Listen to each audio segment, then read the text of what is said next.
जय श्री कृष्ण बच्चों, history Navodaya coaching के यूट्यूब चैनल पे आपका स्वागत है। आज हम एक नया टॉपिक लेने वाले हैं, लासा एंड मासा। आप जानते ही हैं एलसीएम और एचसीएफ। देखिए हम पढ़ने वाले हैं कि लासा किसे कहते हैं। देखिएगा, वह छोटे से छोटी संख्या जो दी हुई दो या दो से अधिक सभी संख्याओं से पूर्णतः विभाजित हो, उसे क्या कहते हैं? हम लासा कहते हैं। जैसे 2, 4, 6, 8, हमें किसी भी संख्या का लासा निकालना हो तो हम कैसे निकालेंगे? यहाँ मैं आपको बता रही हूँ। 4, 6 और 8 का लासा निकालना कैसे निकालना है, देखिए आप ध्यान से। मैंने जो गुणनखंड विधि से आपको फैक्टर करना सिखाए थे वही मेथड बताई हुई है।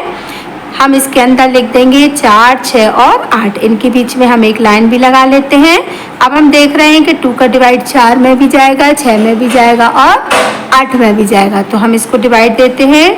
2 2 जा 4, 2 3 जा 6, 2 4 जा 8। फिर 2 का देते हैं। 2 1 जा 2, 3 में नहीं जाता तो वैसे ही 2 2 जा 4। फिर 2 का देते हैं। 2 1 जा 2, 3 के 3 लिख दिए। 3 का देते 3 1 जा 3। अब ये जो फैक्टर आए हैं इनको मल्टीपल्स में लिख देंगे। 2 मल्टीप्लाई 2 मल्टीप्लाई 2 मल्टीप्लाई 3। 2 2 जा 4, 4 2 जा 8, 8 3 जा 24। 24 क्या हो गया हमारा? LCM, यानी कि हिंदी में कहते हैं लासा। क्लियर है बच्चों? आपको समझ में आ गया होगा। नेक्स्ट देखते हैं हम मासा किसे कहते हैं। अच्छा, इसमें हमने क्या देखा? इसमें हमने देखा है कि 24 का लासा क्या है? 24 है, किन संख्याओं का लासा है? 4, 6 और 8। इन तीनों की टेबल में जो 24 है ना वो आता है, इसीलिए इन तीनों का 24 ही लासा होगा जो इनकी टेबल में आए, है ना बच्चों। अच्छा, मासा क्या होता है? इससे अपोजिट होता है। मासा वह संख्या होती है बड़े से बड़ी। अच्छा, लासा में क्या था? छोटे से छोटी। मासा में क्या है? वह बड़े से बड़ी संख्या जो दी गई दो या दो से अधिक संख्याओं को पूर्णतः विभाजित करे। लासा में छोटे से छोटी बच्चों, मासा में बड़े से बड़ी। ये ध्यान रखना है हमें अच्छे से। मासा निकालने की 2 विधियां होती हैं बच्चों प्रमुख रूप से, और कई बुकों में 3 4 भी दी गई है, अपवर्तक विधि भी दी गई है, बट मेन मेथड 2 ही होती है जो मैं आपको सिखा रही हूँ। अपन को ज़्यादा कंफ्यूज बिल्कुल भी नहीं होना है। पहली विधि होती है गुणनखंड विधि, दूसरी विधि होती है भाग विधि। देखिए 8, 12, 24 का मासा मैं सिखा रही हूँ आपको गुणनखंड विधि से कैसे करते हैं। 8, 12, 24 मैंने 3 जगह लिख लिया। अब मैंने 8 में डिवाइड दिया गुणनखंड से। किस किस का जा रहा? अभाज्य गुणनखंड विधि से 2 का गया 4 टाइम, फिर 2 का गया 2 टाइम, फिर 2 का गया 1 टाइम। इसी तरह 12 में दिया। 2 6 जा 12, 2 6 3 जा 6, 3 1 जा 3। फिर 2 का दिया 2 1 जा 2 2 जा, फिर 2 का दिया 2 6 जा, फिर 2 का दिया 2 3 जा। अब इनको हम लिख लेते हैं। 8 के गुणनखंड क्या हुए? 2 मल्टीप्लाई 2 मल्टीप्लाई 2। 12 के क्या हुए? 2 2 3 2 2 3। 24 के क्या हुए? 2 2 2 और 3। अब हम इसमें जो कॉमन है उसको ले लेंगे। देखिए 2 इसके पास है, 2 इसके पास है, 2 इसके पास, तो हमने तीनों 2 को ले लिया।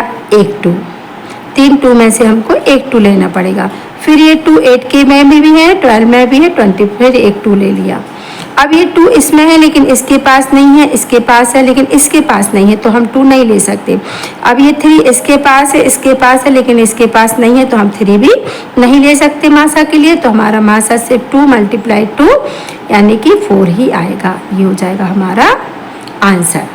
ठीक है बच्चों, अब हमने क्या देखा? हमने देख सकते हैं कि बड़े से बड़ी संख्या 4 ही है, ये वाला, जिसका भाग 8 में, 12 में और 24 में, तीनों में ही जाएगा। पूरा पूरा जाएगा, रिमाइंडर बच्चों नहीं बचेगा। इस तरह हमारा मासा क्या होगा? 4 होगा, है ना।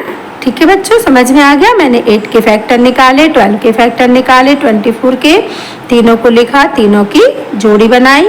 जो तीनों के पास आ रहा है ये तीनों के पास आ रहा है, ये तीनों के पास आ रहा है, तो इन दोनों में से सिर्फ एक, इन तीनों में से एक 2, इन तीनों में से एक 2, और 2 2 जा 4 हो गया इसका मासा।